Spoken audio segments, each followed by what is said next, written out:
The coffee shop smelled of burnt espresso and quiet stories.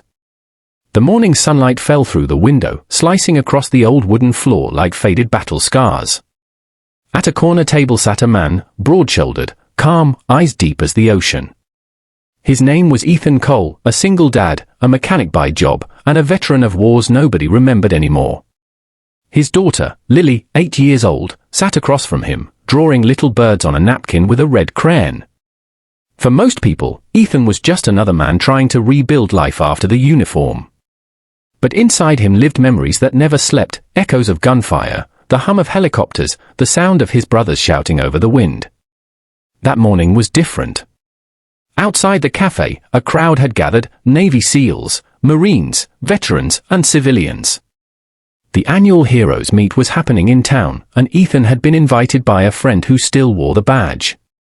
He didn't want to go. But Lily had insisted. "Please, Dad," she had said, her little hands holding his sleeve. "You promised we'd go see the big flags and the music." And he couldn't say no to her. By noon, the event had begun. Flags waved in the breeze. Old war songs played softly from the loudspeakers. The stage stood at the center, and at the podium stood Admiral David Kane, one of the most respected SEAL commanders in the country. The man had led dozens of secret missions, the kind people read about in redacted reports. He looked around the audience, scanning faces. Then his eye stopped on Ethan. Something about that man's posture caught the Admiral's eye. Straight back. Calm hands. A stillness that wasn't ordinary. He leaned to the officer beside him and whispered, "Who's that guy?" The officer shrugged. "Just a mechanic, sir. Single dad. Local vet." The Admiral smirked. "He looks too sharp for a mechanic." Minutes later, the Admiral called out jokingly from the stage, "Hey, soldier. You look like you've seen a battlefield or two. What was your call sign back in the day?" The crowd chuckled. Cameras turned. Lily looked at her dad nervously. Ethan stood up slowly, his face calm but his eyes burning with memories. He didn't want attention. But there was something inside him, a quiet pride that wouldn't let him stay silent. He looked straight at the Admiral and said in a steady, low voice, "Iron Ghost." The laughter stopped. The air froze. The Admiral's smile vanished. People looked around, confused. But the Admiral, he knew that name. Iron Ghost wasn't just a cool sign. It was a legend whispered in dark corners of the military, a ghost soldier who had saved entire squads in missions classified beyond top secret. The Admiral stepped down from the stage slowly. His voice trembled slightly. "Iron Ghost? You mean you're him?" Ethan didn't reply. He simply nodded once. The Admiral's face softened. He saluted, not as a joke, not as a formality, but as a soldier saluting a forgotten hero. The crowd erupted in silence, the kind that spoke louder than applause. Lily looked at her father with wide eyes. "Dad, you were Iron Ghost." He smiled gently. "I was, sweetheart. But now I'm just your dad." The Admiral invited him on stage. Ethan hesitated, but Lily tugged his hand. "Come on, Dad. Show them who you are." As he stepped onto the platform, the crowd rose. Veterans who had lost limbs stood to salute. Old men wiped their eyes. The Admiral spoke into the mic, his voice heavy with respect. "Ladies and gentlemen, years ago, during Operation Black Veil, an entire SEAL team was trapped behind enemy lines. Only one man went back, alone, and brought them home. He disappeared after that. We thought he was gone forever. His code name was Iron Ghost, and he's standing right here." Applause broke the silence like thunder. People cheered. But Ethan didn't smile proudly, his eyes were distant, remembering the friends who never came back. When it was his turn to speak, he took the mic, looked at the crowd, then at his daughter. "I'm not a hero," he said quietly. "Heroes are the ones who never made it back. I'm just a father trying to live up to the promise I made, that I'd come home for her." The crowd stood still. The Admiral, holding back tears, nodded. Ethan continued, his voice trembling slightly. You see, in war, you fight for your country. But in peace, you fight to rebuild your soul. And sometimes, that battle is harder. His words echoed in every heart present there. Cameras rolled, capturing not a soldier, but a man who had carried both pain and pride with grace. As the event ended, Lily hugged her father tightly. Dad, everyone clapped for you. He smiled. That's for all of us, Lily. For everyone who fought, and everyone who waited. As they walked away, the Admiral stopped him once more. Ghost, we could use someone like you again. Ethan turned back and said softly. I already have a mission, Admiral, raising her right. And he walked away, holding Lily's hand, the only battle he truly wanted to win. At the bottom of the screen, a voice would fade in softly. Microphone # if this story touched your heart, hit the subscribe button, because heroes like Iron Ghost remind us that strength isn't about war, it's about love, loyalty, and never giving up. 2 weeks had passed since the ceremony. Life had gone back to quiet, at least, that's what Ethan Cole wanted. The little town streets were calm, the air carried the smell of rain and engine oil, and his garage buzzed softly with the hum of tools.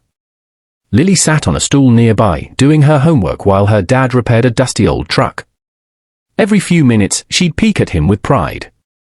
In school, everyone now knew her father was Iron Ghost. She had even drawn a picture of him in uniform for her class project. Ethan smiled when he saw it, though a shadow always flickered in his eyes when anyone mentioned the past. He had buried that part of himself long ago. But that night, the past came knocking again. A black SUV rolled up outside his garage. The headlights went off. 2 men stepped out, one in civilian clothes, the other in military uniform. The older man walked forward, his face familiar under the streetlight. Admiral Kane. Evening, Ghost, he said quietly. Ethan looked up, wiping his hands on a rag. Told you, Admiral. That name's retired. The Admiral smiled faintly. Not tonight. He handed Ethan a file. The words on it were stamped classified in bold red.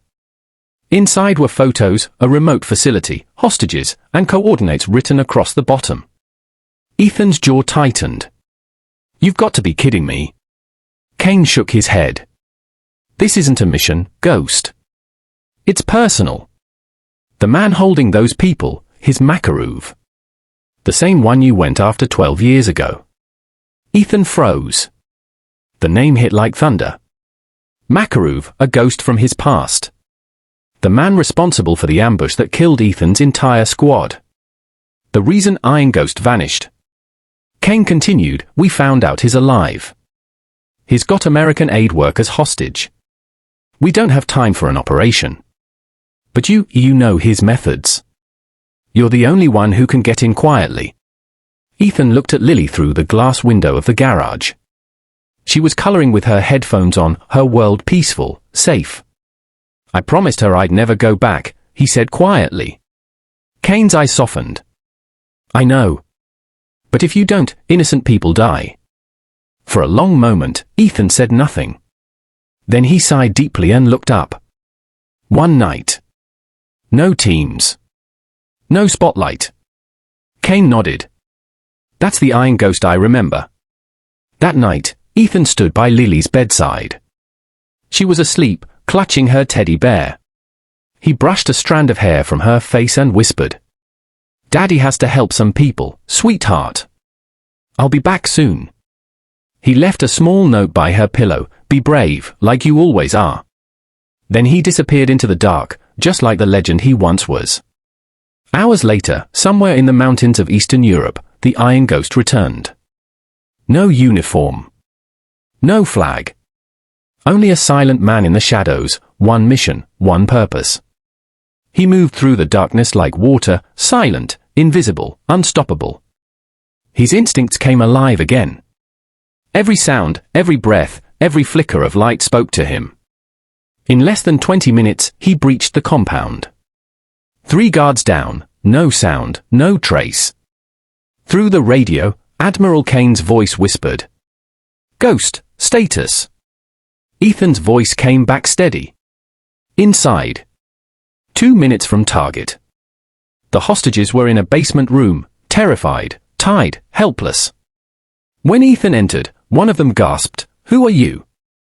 He simply said, "A friend," and cut their ropes. But before they could move, a door slammed open. Footsteps echoed. And there he was, Makarov. The enemy smiled darkly. "I heard a ghost was coming for me." I didn't believe it until now. Ethan stood still. "You should have stayed dead." A fight erupted, brutal, silent, and fast. Years of training met raw hatred. Makarov was strong, but Ethan was precise, every move controlled, every strike cold. Finally, Ethan pinned him against the wall. "This is for my brothers," he whispered, and the sound of justice echoed through the dark. By dawn, the hostages were free. The mission was over. An iron ghost, once again, vanished. Back home, a car pulled up outside Lily's school just as the bell rang. She ran out and froze when she saw him, tired, bruised, but smiling. "Dad," she screamed, hugging him tightly. Ethan smiled softly. "Told you I'd be back." As they walked home, the Admiral's words from the ceremony echoed in his mind. Real heroes never look for medals, they just do what needs to be done. That night, as Lily slept again, Ethan sat by the window, watching the stars. For the first time in years, he felt peace. He whispered to himself, "Mission complete." Microphone # narrator's voice fades in softly. Some men fight wars no one sees. Some carry scars the world forgets. But true heroes, they fight for peace, for family, and for love. Be like Iron Ghost, strong in silence, fearless in duty, and soft in heart. If this story inspired you, hit that subscribe button and keep the spirit of courage alive. **